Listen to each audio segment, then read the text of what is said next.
I'll never forget this night.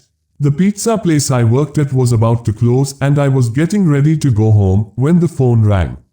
I was working the counter alone that night, so I was taking calls. I picked up the phone. There was complete silence, so I hung up. About a minute later, the phone rings again, so I pick up again.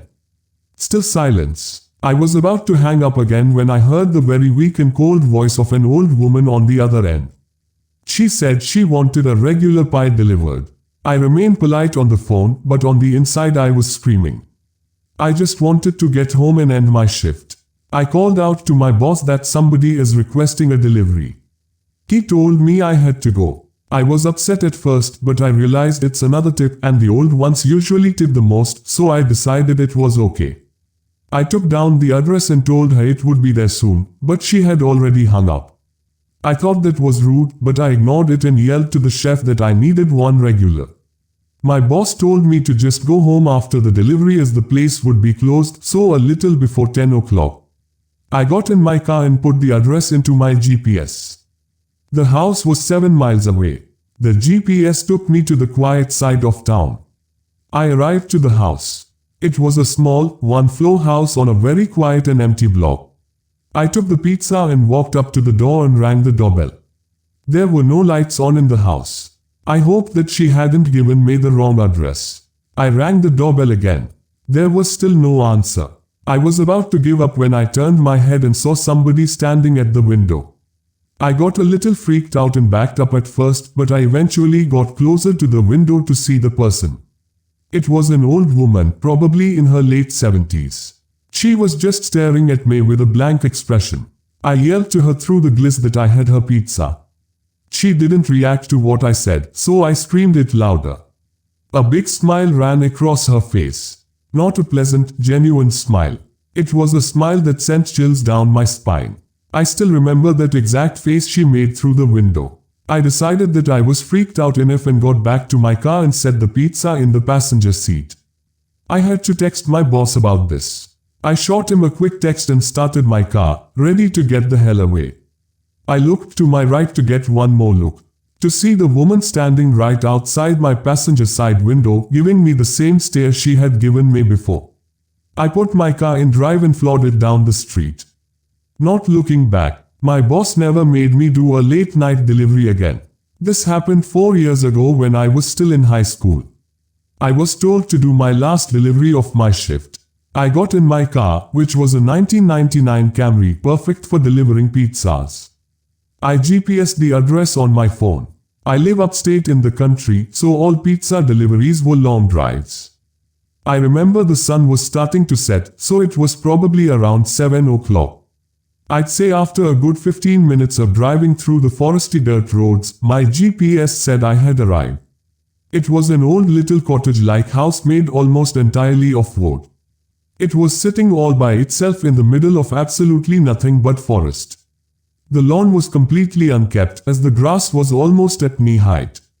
I was used to this kind of thing, so I didn't think much of it. I took the pizza to the front door. There was no doorbell, so I knocked loudly on the door. Within 10 seconds, I heard the sound of footsteps hitting wood on the inside of the house. The footsteps made it to the door and stopped. I started to feel uneasy. I got the feeling that I was being watched, and that's when I noticed there was a peephole in the door. "It's the pizza guy," I called out. I heard a low, harsh-sounding voice on the other side of the door, telling me to bring the pizza out back. I didn't like the idea of going back there. Something didn't seem right. "Are you sure, sir?" I called out. He didn't answer my question.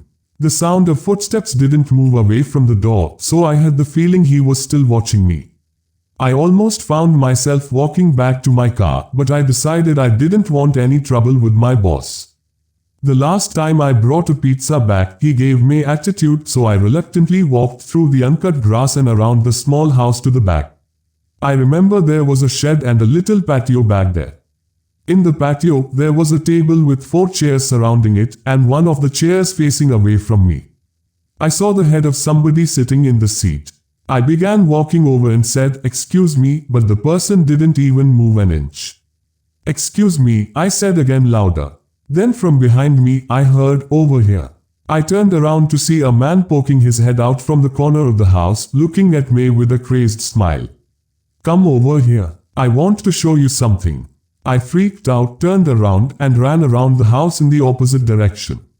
Back to my car. For some reason, still holding the pizza, I got in my car, started it, and got away from there. On my way back to the pizzeria, I pulled over to the side of the road and called the police. Eventually, I was informed that there was no sign of anybody having been in that house for a long time. I quit my delivery job a few days after that. I have no idea what would have happened to me had I gone up to that man. But to this day, I still wish I had just turned my head to see who or what was sitting in that patio chair. I was doing late night deliveries during this particular shift. When I worked this job, I lived in the Poconos. It was very rural up there. I often found myself driving down roads surrounded by nothing but trees, just like this night. Only it was dark and foggy this time. Driving down a shortcut to town that I had taken many times before. I slam on the brakes when I see somebody jump out from the bushes onto the road. The sickening bump and thump from the front of the car confirmed that I had hit the person. I put my hand to my forehead, cursing to myself. I couldn't believe what just happened. I just hit a person. I got out of my car and checked to see if they were alright. It was a man wearing a black hoodie with the hood up. He lay motionless by my car tire. I had no idea what to do. At this point, I was panicking. Why the hell was this guy in the middle of nowhere? Why did he jump in front of my car? And then things got weirder. I can hear a scream. A scream for help coming from the woods to the left of me. Somebody was in trouble. I looked at the man I hit with my car. He was still on the ground, motionless. I'd only be gone for a minute, I figured. For whatever stupid reason, I thought it was okay to leave the man behind, to go into the woods. I moved in the direction I heard the scream originally, hoping to hear another, but it was just total silence, except for the night creatures making their sounds. "Where are you?" I yelled out. It was at that moment I heard the sound of a foot crushing the leaves on the ground. I turned in the direction of the sound. And even in the dark and foggy weather, I could still make out the figure of somebody hiding behind a tree opposite me. I ran as fast as I could back to my car, looking back constantly to make sure I wasn't being followed. When I got back to my car, the man I had hit was gone. I didn't stick around to wonder where he went, I just got back in my car and proceeded down the road. My heart was racing the whole drive-through, but I still ended up delivering the pizza. I got to the house and when I rang the bell, a middle-aged woman answered. After paying, I noticed that her eyes focused on something behind me and then she asked me, "They let you guys have delivery partners now?" I was confused and asked her what she meant and she told me, "You got someone with you in your car." I felt a pain in my stomach as I turned and saw somebody sitting in the back seat of my car. I called the cops using the woman's phone and they arrived shortly after, but the person in the back seat of my car was already gone. The scariest thing about this whole story, the police found a blood-stained knife on the floor of my car where the man was hiding. This memory still haunts me every day and I can genuinely tell you, it's painfully scary just to imagine how things could have turned out if I hadn't made the delivery.